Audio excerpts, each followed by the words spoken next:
Hello, and welcome to the Juneteenth 196 2020 special edition. B-HBrilliantMinds Project, Inc.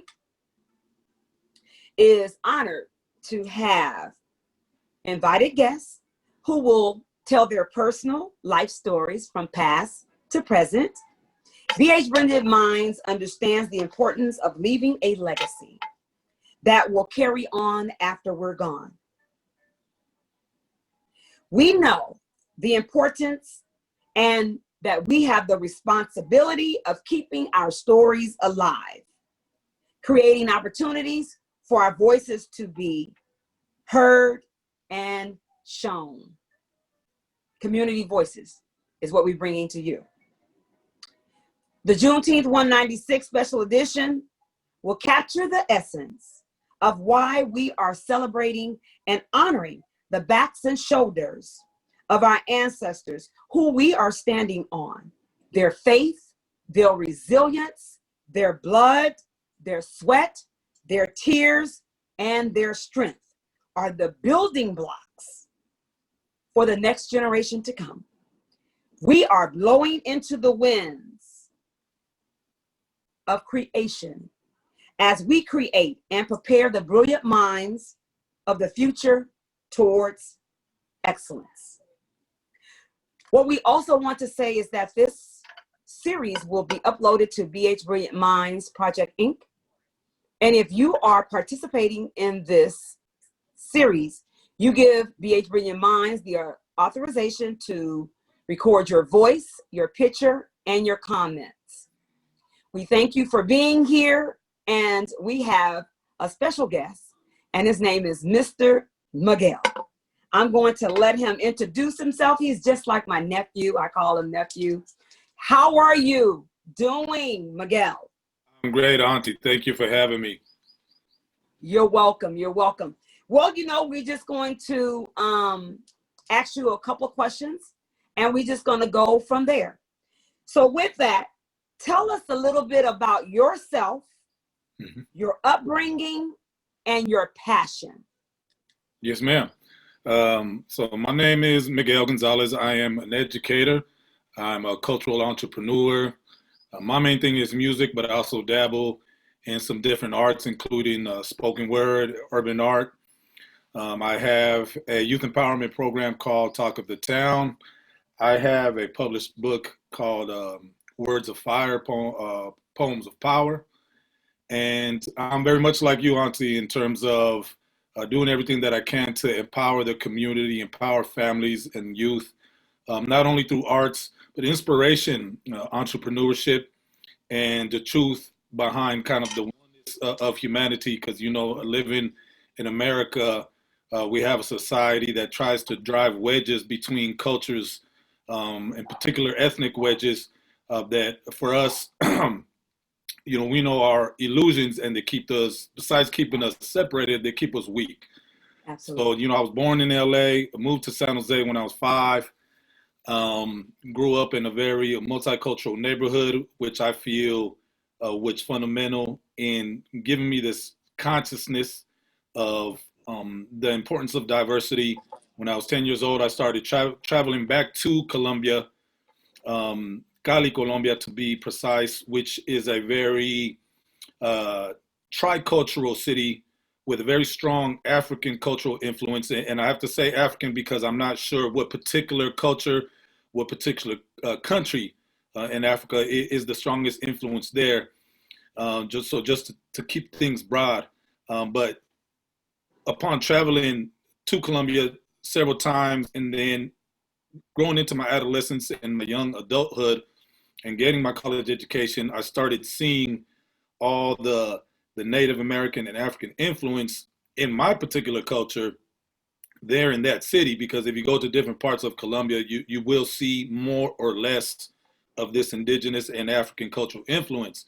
But then this African cultural influence in particular set the foundation for my interest in music and African-based music, which then led me to learn drumming and develop my own program, which was then the foundation for Talk of the Town, which had several components, including spoken word, murals, entrepreneurship, chess, public speaking. But the foundation for Talk of the Town is the urban art and the drumming, because these are the two particular cultural expressions that our urban youth, at least when I was coming up in East Palo Alto and then Oakland, showed a primary interest for. Yeah. Well, And so with family, how many brothers and sisters, or is it just you? Where's mama, papa? yeah, Share a little bit about your actual upbringing too. sure, The absolutely. struggles, the whole nine, you know how we do. Yeah, I'll be glad to. Father is a great father, but the way a lot of men do, he had another family that he had to tend to, but he wasn't an absentee father. Mm-hmm. Nevertheless, when he wasn't around, that gave room for me to be out and about and kind of getting into trouble. Mom had to work all the time. And so, my friends, my buddies, we kind of raised each other in East San Jose. My brother and sister, they were significantly older than me, so they were off doing their thing with their friends. East San Jose, compared to some communities, is not that bad, but compared, relatively speaking, to what I was going through, there were some very difficult moments um, in terms of intercultural strife. There was problems there in terms of cultural miscommunication, and I remember vividly some of the things that I had to go through, whether that was between me and other kids or other community members. But for the most part, people kind of stayed in their own lanes, and when there was misunderstandings, things didn't get too violent. Nonetheless, these were all learning opportunities. Yes. When I got into junior high, I did start to go astray a little bit more, again, because parents were working too much. And whereas when I did good in elementary in terms of grades, I was always a problem kid in the classroom. Any teacher would tell you that I was probably the hardest to handle in terms of classroom behavior, but I was also one of the smartest. So I think that was kind of the balance in terms of why teachers might have been easy on me, because I did work hard. But when I got to high school, I was probably just too focused on friends and girls and the social life. And I have to say that I almost didn't graduate. I developed a mentality that a lot of young men develop. And I'm sorry, my gaze is down, but let me look into the camera. Thank you. Sorry about that. I'm looking down so I could think better. I respect it and I understand it. And sometimes what happens with me, and people think I'm not listening, but I look off, like up or away, because just as well. And I think that has something to do with artists. I think I'm gonna let you continue to talk, but I think that has it's something like the spirit is talking to you, and the artist part of me, it does that. But go ahead. Yeah. So when I finished up high school, I was kind of lost, and my focus was smoking weed. It was lifting weights, and it was football and girls. Thankfully, my father noticed this, and he would find me and say, I'm taking you to the local JC, San Jose City College, and I'm signing you up for classes. He didn't give me a choice. He said, let's go. Thank God. Yeah. He did notice this, and I let myself go along with that. Now, for the first 2 years, I wasn't able to finish a class. My mind was with the ganja, but thank God I made the decision, and God intervened. My ancestors intervened. I stopped smoking, and I got into the power of knowledge, and books in particular that were pivotal in my transition. The autobiography of Malcolm X and another book that is not so well known, which is called Reign of Gold. And Reign of Gold is kind of a Mexican story with a strong emphasis on the Native American side. And you know what the autobiography of Malcolm X was, his transition into being a prophet and a revolutionary. So these things, coupled with some trips to Colombia and a little bit more attention on my dad's part, I feel were able to help me turn my life around. And then when I started to see myself as a scholar and really fell in love with knowledge and the power of the mind and the necessity to be able to think for oneself. So from there, I got into college. I started getting straight A's. And even though it took me a while to find out what I wanted to do, you know, I was able to decide on a major. And a couple of years later, got my bachelor's, started becoming an educator, and then also, you know, got into music, and then began to develop my youth empowerment program. And so, you know, fast forward to today, it's on the brink of becoming its own nonprofit. Got the website up, working on a magazine called Talk of the Town. Yes. Fundraising video, and learning how to write these grants, and just learning the ins and outs of not just nonprofits, but the whole system of a nonprofit as a business. You know, an organization that has to function by itself and not rely solely on funding, but making it a very effective platform and cultural movement so that it can be amplified in terms of the impact that it's going to have on the community and young people. Right.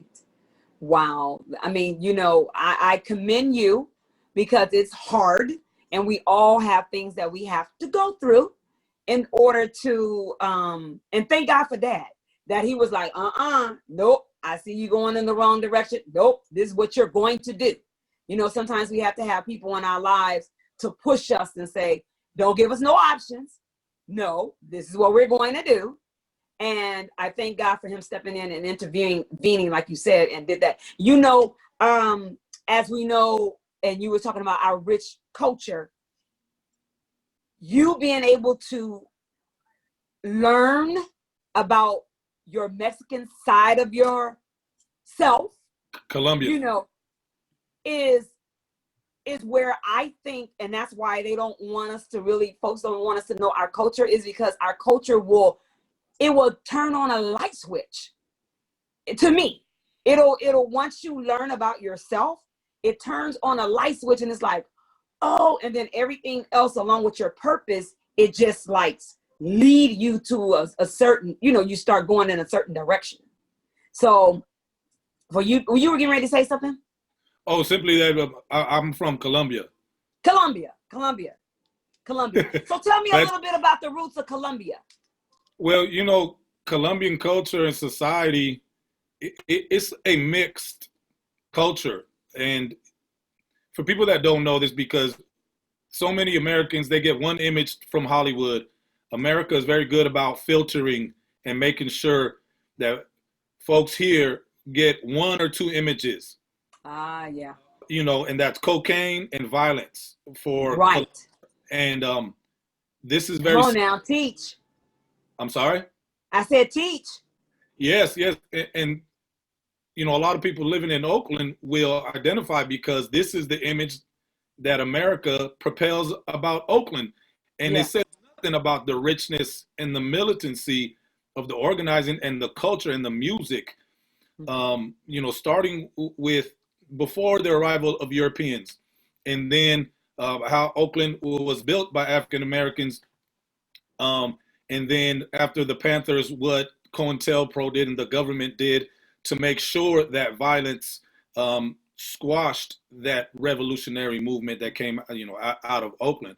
But you know, Oakland is primarily culture, but people around the world don't know this, and it's the same with Colombia.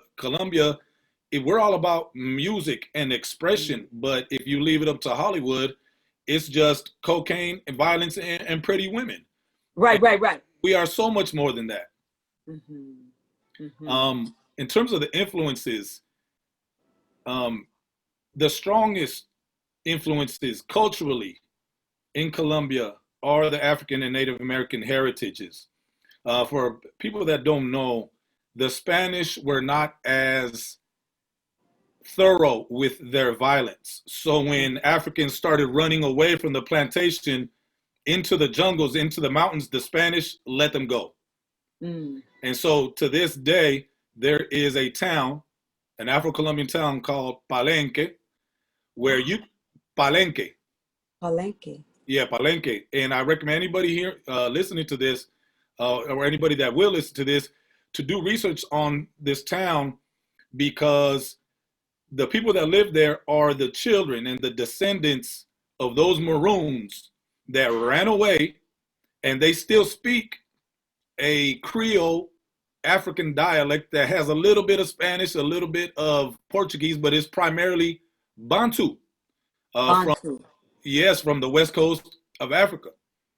Now, my experience there, because I went there, my friend said, hey man, I'm doing a study on Maroonage, and he had been to Jamaica, he had been to Belize, he had been to Brazil to study the different Maroon communities. And the Maroon communities are the Africans that refused to be enslaved and ran away and started their own free territories. Wow. Yeah, and he said, let's go, man. You're from Colombia, you speak Spanish. I happen to have some family that live in a nearby city. So we went, and what I can tell you is that when you go to Palenque, you see and feel what African peoples were before European colonization. Wow. In terms of the welcomeness and the positivity and the tenderness of the people. And so, for instance, and this is a town that got paved roads, they got sidewalks, they got lights. This is not, a beat down village the way Hollywood might try to paint. But so this is a modern town with running water and everything, concrete buildings, everything. I was in a little store and I just felt like singing a little song to myself. Inspired, so I started singing. And the elderly woman there, after I was done singing, she said, why did you stop? Keep going. Oh. Yeah. So that was the first thing that let me know, okay, this feels like home to me, because, in America where I was singing in my car or whatever, and people give me dirty looks. And everybody's like that, but that, it happens. And then I was playing soccer with some of the brothers out there, and I was the only non-Black Colombian. Okay. And I happened to fall. They did not laugh. They did not ridicule me. They just kept right on playing as if nothing happened. When we were playing and we were kind of, competing for the ball, they were not overly aggressive. They didn't try to. And then later on, when one of the brothers that had received me to the town was, walking me around and explaining the history, the people were extremely, extremely welcoming, very, very social. And then I found out that Palenque actually received Native American refugees, from Colombia because of the violence. You have internally displaced communities. Palenque said, we'll take them. And then you have people looking just like me, because, in Latin America, the racial caste system is different. So, if I stay out of the sun, I get lighter skinned, and in Colombia, I'm considered white. Oh. So here I'm brown. And out there, you have different degrees of whiteness. You have your blonde-haired, clear-eyed, which are called light whites. You have your darker, featured whites, like me. I'm considered a dark white, which is totally different. But out there, because the Spanish, they never outlawed racial mixing, right? The English here in America, not only did they have laws that outlawed it, but then the culture in terms of the working class white Americans have always violently been against. Even if you had some brothers that were secretly desiring Black and red or brown women, on the surface, that, the kind of social expectation was that they had to be against it no matter what. Whereas in Colombia, that has never, ever, ever been part of the consciousness. And so you go to places like Cartagena, which is the Caribbean coast, or Cali, Colombia, you see so much mixing, and there's no taboo around it. Well, what this has resulted in is the permeation of African and Native American cultures into white society and white culture. It's very similar to what has happened here, except out there is no resentment around it. When non-black people start taking on black culture, it's a problem. Yeah, right? yeah. It's an identity problem. You see people being against it and struggling, and people just get confused. Whereas in Colombia, when we talk about cumbia, we know it's African, and we're proud of that. And so a lot of us, white Colombians, we're not in any denial about the influence of African cultures and African music and African ways in our cultures, in our consciousness. Matter of fact, for us, it's a point of pride. And our Native American influence, those are our ancestors. Yeah. And in a great extent, these are still the cultural platforms and mental platforms in terms of the attitudes that we have regarding life, regarding people. Unfortunately, the strongest part of the Spanish influence is the violence in Colombia. And so you still see this feudal culture between the cartels that go to war over territory, whether that be territory to bring the cocaine through, or now within the past 50 years, the territory where they are planting the cocaine, because traditionally the cocaine was being grown in Bolivia, and then it was being shipped through Colombia, and then it would make its way to Miami or the U.S. from Colombia's Caribbean coast. So historically, Colombia was not where the cocaine was being grown. It was just where the point of departure. Right. And so I recommend, if anybody, has the will, has the money, once this pandemic has passed, to go.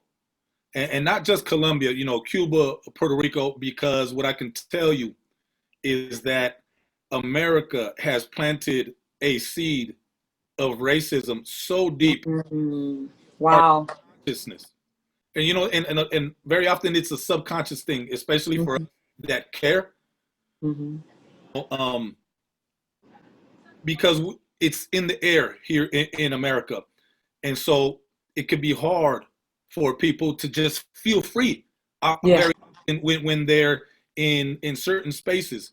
But in Colombia, and again, I'm not waving the flag just because this is the country that I'm from, but just as purely as an observer and as a social scientist, because my major is in social sciences, what I can tell you is that there are many spaces, there are many towns, there are many cities where you will go and that people are not, they don't even care what you look like. They see a human being and they offer you this humanity. They offer you their acceptance, and it's so liberating.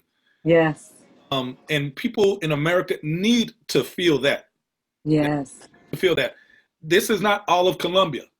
I think this rosy picture, because there are some places where there is racism, but even that racism is nothing like what we feel here. There is a particular city called Medellin. People might have heard of the Medellin cartel, and this you will find a concentration of white Colombians. But even their racism is one of just a social rejection. In other words, you will not find any videos or any content of white Colombians just being outwardly violent and hostile, either verbally or physically, towards indigenous Colombians or Afro-Colombians. And so the racism, where you do see it, is much less violent, or it's not violent at all, and it's more of a social rejection. So of course that does hurt. I'm not trying to defend that. That's but for just so people have a context, of, you know, of how things can be different in different societies. And then again, the best part of it is if you go to certain places, you won't see any of it, you won't feel any of it, and people will integrate you and include you and Yeah. insist on, you know, you being a part of what they are doing. And as a matter of fact, they will be offended if you don't allow yourself to be included. Yes, Right. and it's such a in a lot of instances, it's the opposite of what we have been taught, you know, here in America. In which case, a lot of us have unintentionally or unconsciously, I'm not going to say adopted, but assimilated a lot of the attitudes of the oppressor, and now we think that, you know, that it's normal, and to our own disservice, right? Because then we start to isolate ourselves, or in the worst case, you will have two oppressed groups that will not work together simply because they're from two different cities or Hmm. different neighborhoods and what have you. And then we stay divided and we stay weak because of that. And you know, this is why I love what you do with the music. When you're doing the circles, it doesn't matter what your race is, your color. That drumming to me brings everybody together. It's in unity. So, you know, you're not looking at the person if they're out of beat or off beat. You know, everybody is just there, and you feel the oneness, you feel the unity, you feel the spirit in the midst of that drumming. It takes over you. And Exactly. that's why I love when you do the drumming, because you break down all those walls. It breaks down all of that crap, the toxic uh thoughts, the toxic spirit, everything. You know, it's like you're free. It's freedom. And that's what we're talking about, you know, through our lives. And with that, another question that I wanted to ask you is, what is your passion? What do you love to do? What is your passion? I know you have a lot, but what is it? Is it one that you really, really focus on? Or, and I know I do want you, after you say that, I want you to read one of your poems or two. Yes, ma'am. And then Absolutely. we'll go, before we end, we'll do another one too. Go ahead. So, in terms of career or vocation, I really have two passions. I absolutely love to teach. Yes. I love, whether that be music or history. You know, anything that I could do that involves making people think, making people grow, making people speak, and raising their consciousness and their awareness is absolutely a passion of mine, which is why I'm an educator. Um, my other great passion is music, and so um, whereas Afro Latin, Afro Colombian drumming was my foundation for music, that has become songwriting. So now, you know, I've in the past couple of years, I've gotten into composing, and I've gotten into writing full songs. And Oh, so wow. what happened is, my book of spoken word, Words of Fire, I'm turning them into songs, whether that be rap songs or reggae, um, and R&B. But you know, my main thing I would have to say is hip hop and reggae. In particular, reggae, I feel, just because uh, there's the historical precedent of reggae being this spiritual and political genre where you can talk about love and unity and peace and the oneness of humanity, and it's not seen as corny. There's no taboo. This is Right. the genre of music that was created specifically to relay God's message of the, you know, the oneness of humanity. And so yeah, those are my two great passions there. But my first art was spoken word and was poetry. um, I've gotten away from that a little bit, but only because I've focused on the songwriting and song Right. and the digital forms of producing. So I've had to spend a lot of my time learning how to use these musical softwares, which it just takes up a lot of time. Um, Yeah. but you know, I got my poetry firmly there as a foundation for Hmm. a lot of my songwriting. Well, give us two. Give us two. Um, let's share two of them. All right. And I'll ask you my other questions. Yes, ma'am. This first piece is it is my perspective on Jesus Christ. And it is a positive, albeit political, interpretation of the life of Christ. And it is a response poem. So when I say the hand of justice is, Auntie, if you could say the hand of the Lord. Let's give it a try. Okay. The hand of justice is. The hand of the Lord. Okay, here we go. He is known by many names and the purest qualities humanity can claim. Masses of people build palaces for heat, gathering for worship and praise. With every new day, they say his angels descend on the land. And now we celebrate his birth, our Savior and King that has a plan. The story has been told in the book from Genesis to Revelations. Voices say he is with us in America, so God bless our mighty nation. But I must ask if his blessings are the private property of politicians and evangelists, claiming certain greatness above other nations for the profit that comes with these practices. The hand of justice is the hand of the Lord. But can you show me the word that protects any nation, the powerful or the rich? Bigots see what they want, turn the cross upside down, and swear that it fits. A history of men using the word to make puppets of the people, control of their voices and minds. But Jesus Christ was sent to free the masses, not to manipulate their money and lives. Rebellious with the truth and vision of the Lord, a true revolutionary of his time, murdered by the same Roman hands that would later enslave the message of his life. Roman hands of the beast stained with blood in his name, saying love, but serving hate, smiling and stabbing, embracing and enslaving, protecting God's children but with chains. The hand of justice is the hand of the Lord. We are born of women and the human need for affection in God's creation of her sacred mystery. The sun is incomplete without the moon. Only fools believe that romance brings misery. 2,000 years of war made by men blind to the fact that true power comes with peace. Let the lost gospel speak truth as women rise to lead in the name of life for the future of our seeds. Some churches taking 10% or more of the gold they like to store. Is it man or the Lord? Protestant and Catholic founders built on the same foundation only to get lost in the devil's house of war. From the beginning until the end, Satan's soldiers disguise Christian names, claiming to follow Christian ways, rising to power on the physical plane, creating hell on earth where God and peace once reigned. European models of genocide for the Native Americas and enslavement of the Africas, with the Bible in one hand and a sword in the other. Blood and hypocrisy drip from the cup he's drinking from. The hand of justice is the hand of the Lord. But when I bow my head and pray, the truth is there in the silence. I hear the sound of spirit and reason, and no science can ever deny this.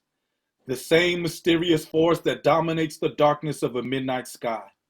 The movement of the ocean and the light we see just before we die. Finding fearlessness in the book and spirit of the Christ that came to unite with the magic word of the Lord, saying what is wrong will be right. Those children of God that live in castles as the village burns in the hell of hunger cannot escape the fate that awaits them at the hands of justice, Saint Michael the hunter. The hand of justice is the hand of the Lord. For it is written that the foolish souls that choose the path of violence and deception, hatred and greed, will burn in the eternal fire of the afterlife, too late to change, for they have planted the devil's seeds. Behold the truth. Some humans have created the suffering that did not exist before. Free will is a gift, yet scores of Christians will not help the suffering children of the Lord. But I can't pass judgment in my human skin of sin and won't dare throw the first stone. I leave it to the Most High and rest with the faith knowing my heart is his home. Yet I ask, can it be that God is just a feeling or the sacred feeling of what is just? For I cannot believe that he protects those who wrote, "In God we trust." Beware the false gods of greed and cash money whose believers treat life like it's dust to dust. The hand of justice is the hand of the Lord. Millions of my relatives are chained to the modern Bible, filled with mythology, blind to the changes made by old European pirate kings who confused religion with spirituality, believed without loving, and made themselves judges to condemn and murder fellow human beings. With every new son, his children rise to slave for the dollar. How can we be happy? I'm talking to those that have felt the dirt, that have felt the hurt of society's dirt. Please don't be mad at me. Beware the demons of cultural conquest, living strong in our subconscious, keeping us lost in the dark caves of fear, division, Western suspicion. Rebuke the Yankee mentality and open your heart. You will feel the spirit that unites humans as one family, Jesus Christ's great mission.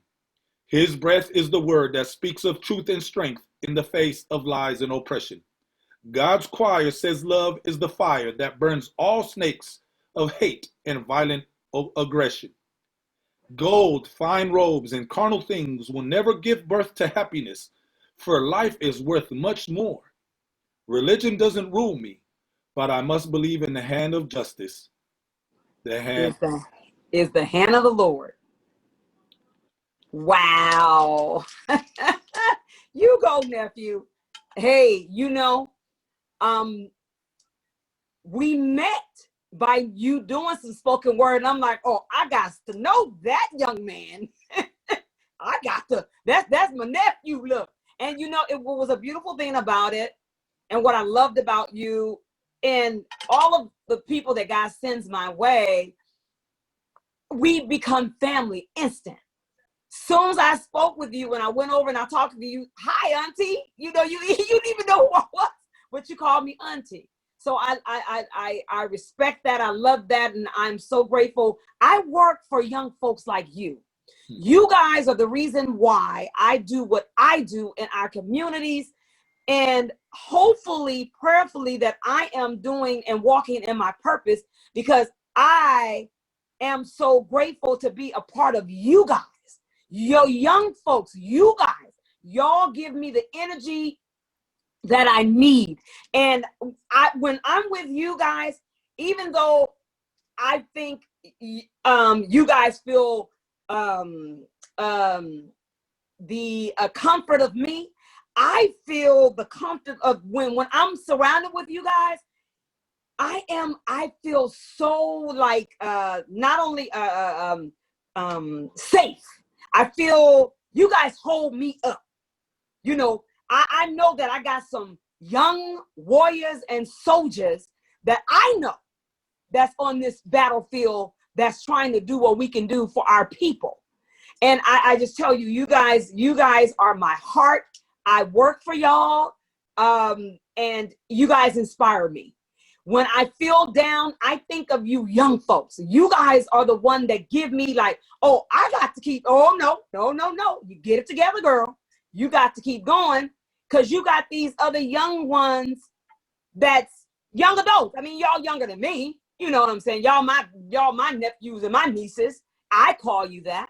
And I'm taking on that ownership of, I'm not an elder, but I don't know what they call me. I mean, they call me something, but however, I'm in that piece. And I just tell y'all that I love and appreciate you guys and the work that you guys are doing. Our ancestors are just so proud of you. And I am so proud of you. And I am so grateful and thankful that God brought you guys into my life. So let's do another point. Okay. Let's see here. Okay. Just drinking my water. Here we go. This is another call and response piece. It's called Resurrection. Ooh. So when I say, by the laws of God, you will respond with, true freedom will be ours. Ooh, wait a minute. Let me write that down. True freedom will be ours. Will be ours. Okay. You had to write it down. That's kind of long, huh? Maybe I need to think about something. No. It's perfect. It's just that when you already know, as an artist, is a stuff I've been doing all day. So I just want to make sure I'm doing it right. Yes, ma'am. Yes, ma'am. Thank you. You're welcome. Okay. By the laws of God, true freedom will be ours. From the cemetery of the people's memory, the bones will shake as the lies see day. As murdered and tortured souls refuse to be forgotten and march with us from heaven's bright gates.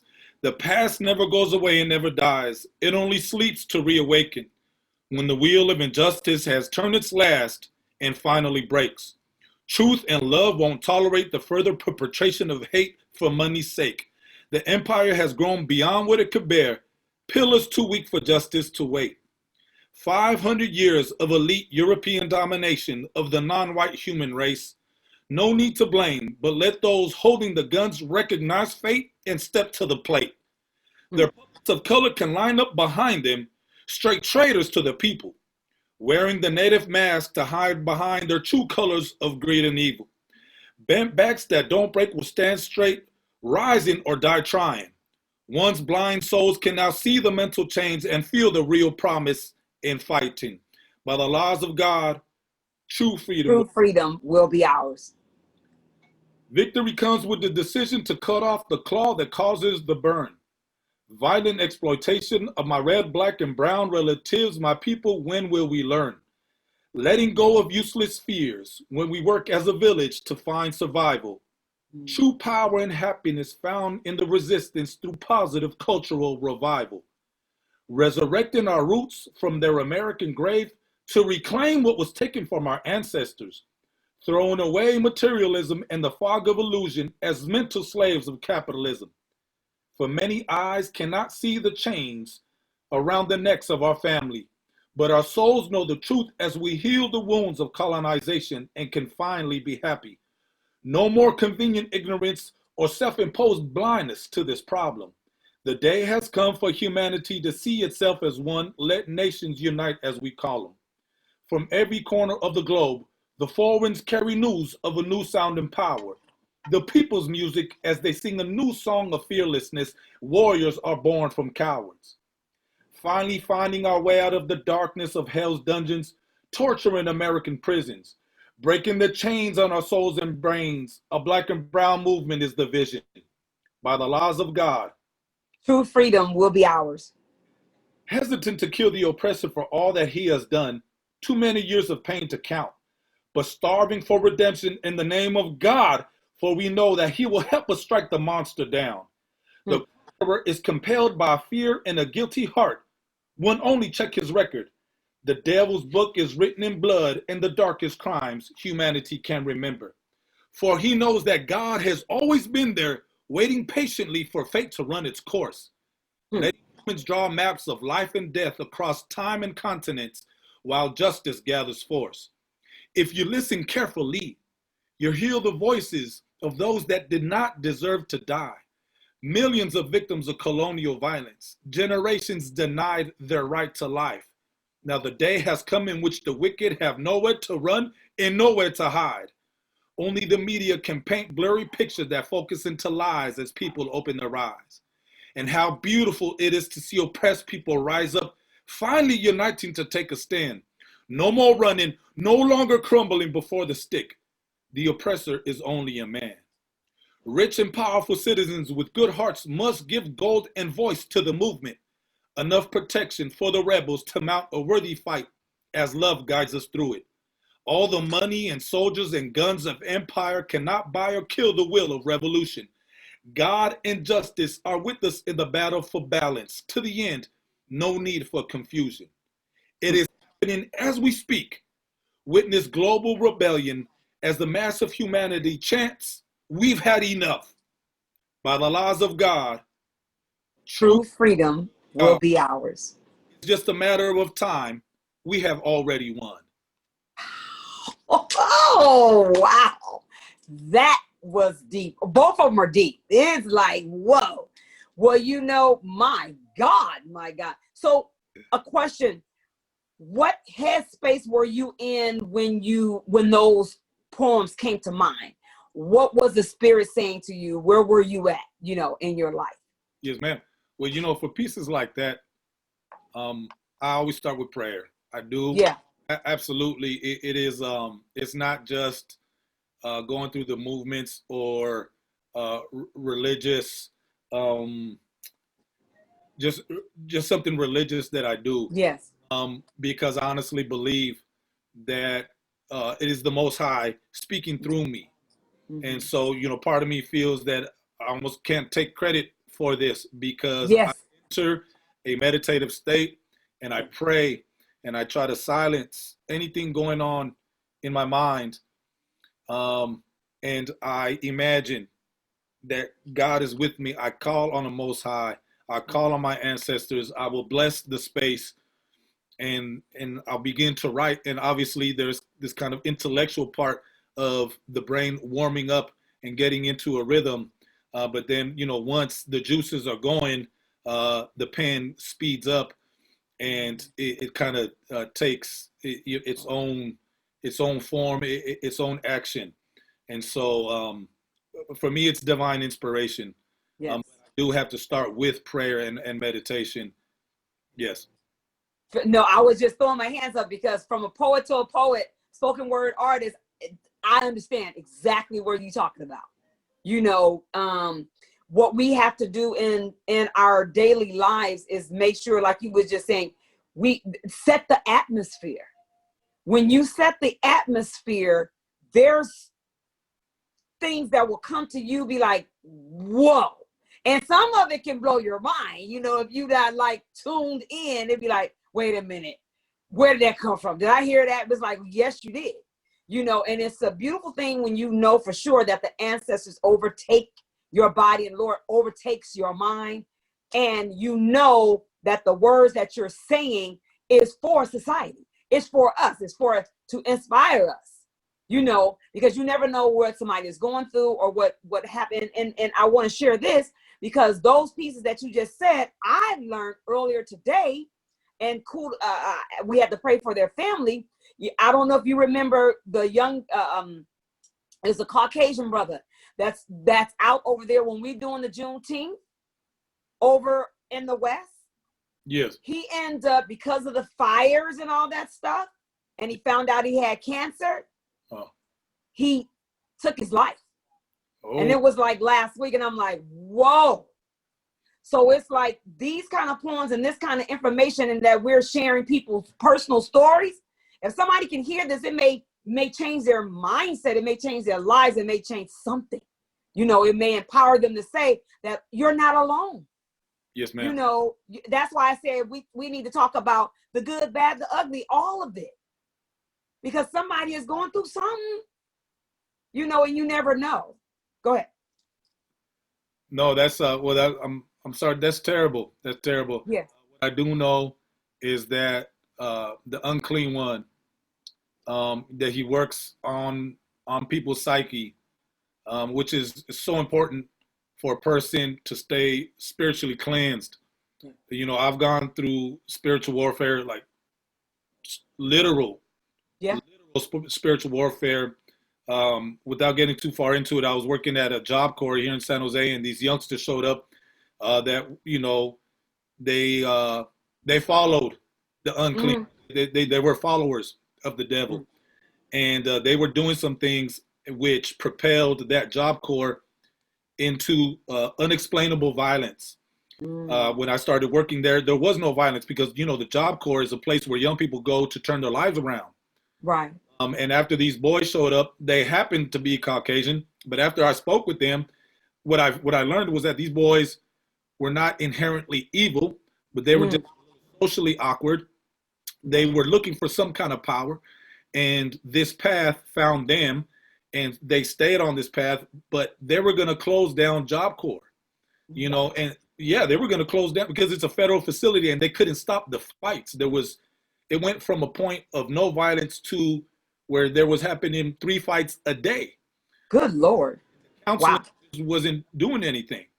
And so me being a man of God and not a religious fanatic by any means, but being a man of God, I stepped in and something attached to me and began to haunt me.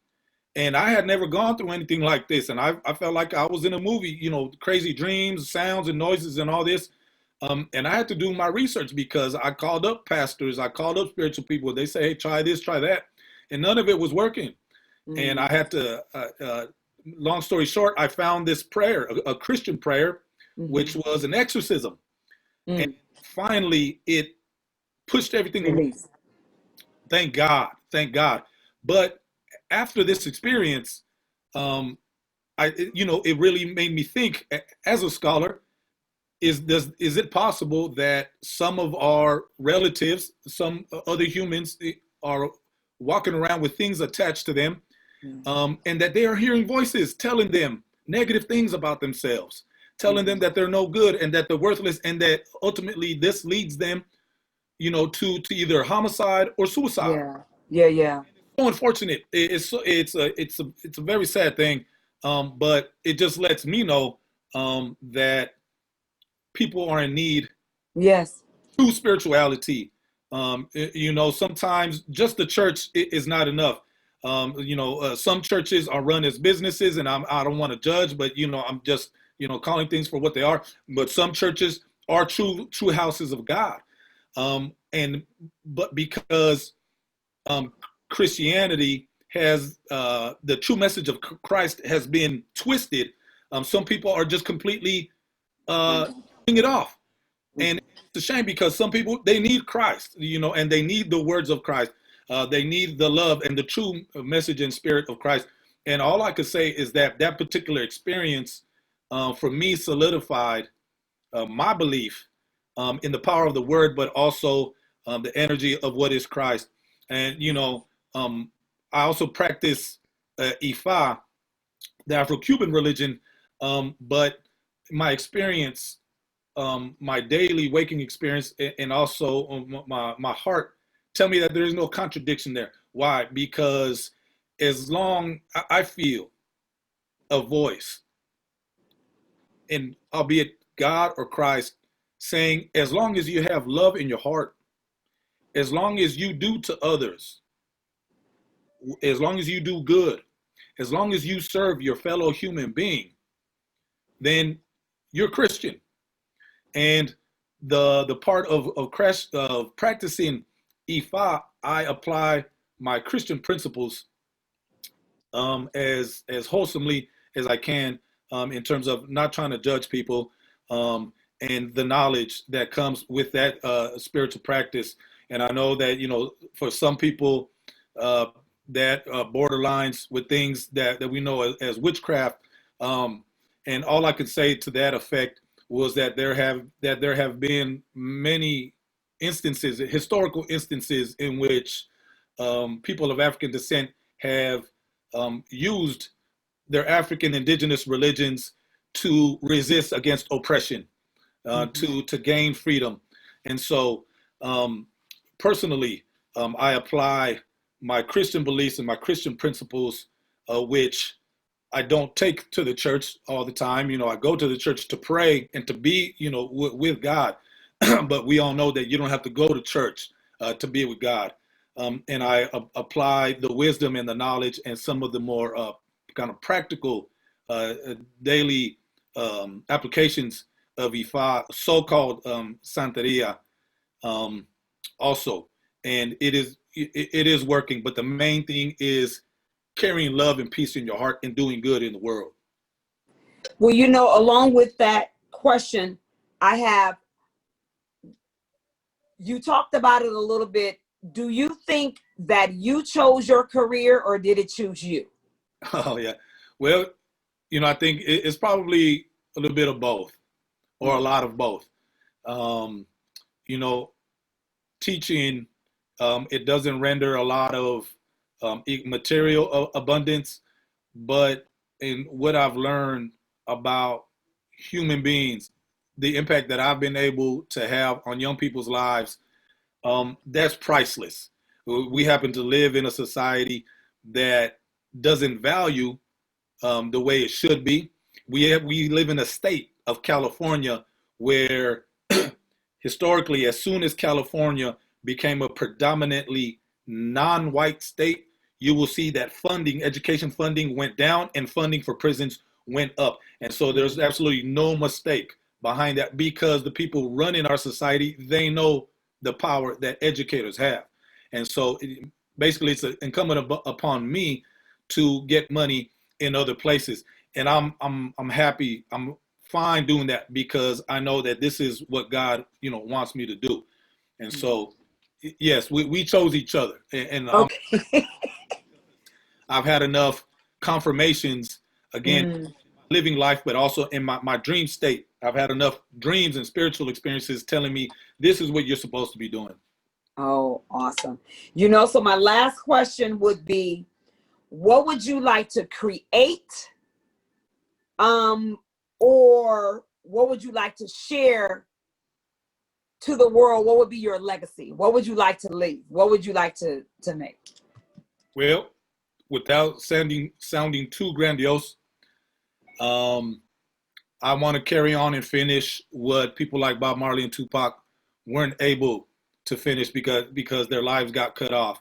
And so applying my knowledge as an educator and applying my inspiration around music and poetry to create not just a youth empowerment program, but more of a movement for cultural revival, to bring together, in particular, indigenous peoples and Afro-descendant peoples, so that we can reclaim who we are before this American mentality imposed itself upon us. Because I feel that just thinking about it politically and economically, there are enough of us to turn the tide of elections. There are enough of us to gain economic power, and to not have to rely on oppressive systems or market systems that don't value us, that frankly don't care if we live or die. They only care about our dollars. And so the goal, the vision, the dream is to launch and to build with people like yourself a cultural movement that is not only around art, but also the entrepreneurship, and reclaiming all that knowledge and wisdom that was taken from our ancestors. Because a big part of what keeps us from uniting and organizing effectively is the knowledge that was taken from us and keeping from us, and reclaiming the spirit and the love that is needed for that, because there's a huge healing process that I feel needs to take place. We've been hurt by American society, and we've been trained and taught and programmed to see each other, whether that's within the same ethnicity or outside the ethnicity, to just be suspicious.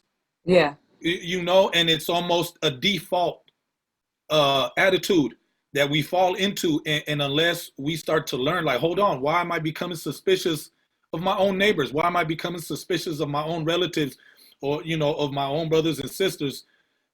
I need to become aware that I'm thinking like this.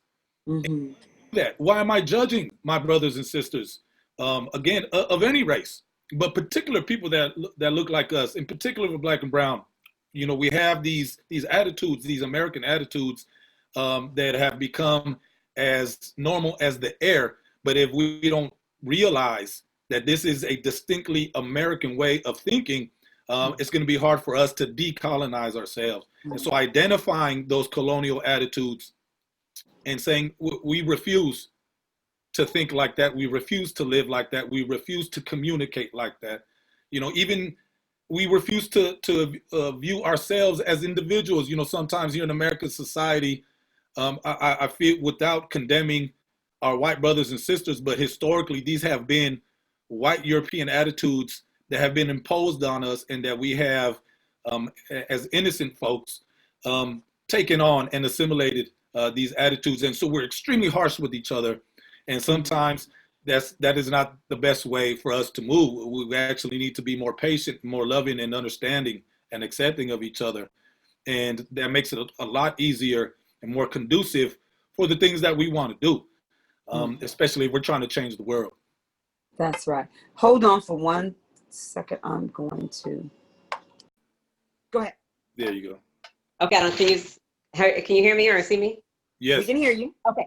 I just want to say I was just listening on, and I was the great work that, the knowledge that you were dropping. And not really a question, but it was very pleasing to, like, when you stated how you were taken around and toured in Colombia. So if one of us brown sisters wanted to go to Colombia, which we are, that is on our schedule to do, what knowledge would you give us before we go over there? What should we prepare for? Yes. The best thing would be to reach out to somebody, and I can help you with that, and try to be with someone from the city or the town as often as possible. I don't know where you plan on going. There are some places you want to avoid, and I can give you that information because I'm not gonna sugarcoat it. There are some places that are dangerous, but there are certain, like Cartagena is probably your tourist hub, and it's very safe out there. The Caribbean coast and all up and down the Caribbean coast. You got your towns and your cities where you have a lot of tourism. As long as you stay in those areas, you'll be fine. If you want to go in away from the coast, away from the ocean and away from the beaches, go with a tour guide, and I can connect you with some folks. I think it's kind of the same thing if you're going to any place that has violence. But it's beautiful. And so if you let me know, we can communicate afterwards in terms of where you plan on going. I can give you much more details, because there are certain places you absolutely have to go, to get experience. Yeah.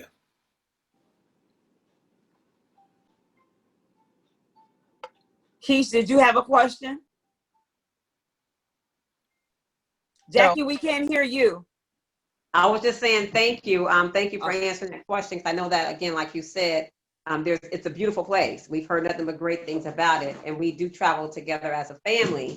So when you said that, I was like, maybe you can give us some pointers as to what we should and should not do when we get there. So thank you for sharing that, and we'll definitely link up with you before we go. So cool. Thank you. You love it. You will absolutely love it. The people. The best thing about Colombia is the people. I mean, it's beauty. It's absolute natural beauty anywhere you go. But the people are very kind, and they love foreigners. And the Afro-Colombians love meeting African Americans. And they will say, man, tell us where you're coming from, and they will give you the warmest welcome. And so you'll love it. And they know how to party, and they know how to treat folks out there. And this is the beautiful thing about being able to hear people's personal stories. Then it's like, oh, I want to go there. Or, you want to learn more about the culture and where you come from. And that's the beautiful thing, as we said earlier, about sharing the information. This is awareness. This is your life story. And your life story is important to us. We definitely need to continue to share. So what I'm going to do, I'm going to just say thank you, Miguel, for the knowledge, for sharing your personal story, for telling us about your business and about you as a young man. I just want to say B.H. Brilliant Minds Project, Inc. will continue to invite us all in celebrating Juneteenth 196, a special 2020 edition. And for this year, we came up with a theme, we are the breath of our ancestors. We will never break because we are history shakers and makers. This is in honor of acknowledging that Black culture, Black mind, Black breath, and Black lives do matter. And we are saying it loud because we are Black and proud. We definitely want to thank our sponsors, Winrose Fund of the Human Council Foundation. We thank them for allowing us to have the Juneteenth 196. And how we came up with Juneteenth 196 is that if you were to count Juneteenth to December the 31st, it's 196 days. So that's how we came up with our virtual Juneteenth 196. And you are part of this legacy that we're leaving for the next generation and for people to be inspired and encouraged about someone else's life. This information session will be uploaded to www.b B-HBrilliantMinds.org, www.B-HBrilliantMinds.org. And nephew, I just want to say thank you. And was there any parting words? Auntie, you are an inspiration to me. Thank you to still be reaching out to me and counting on me to participate in anything and everything that you do. It's great to see you and your family, because from day one, it's been you and your sisters that have been a mainstay for me as people that I work with in Oakland. And so God bless you all, and thank you. You can count on me for anything.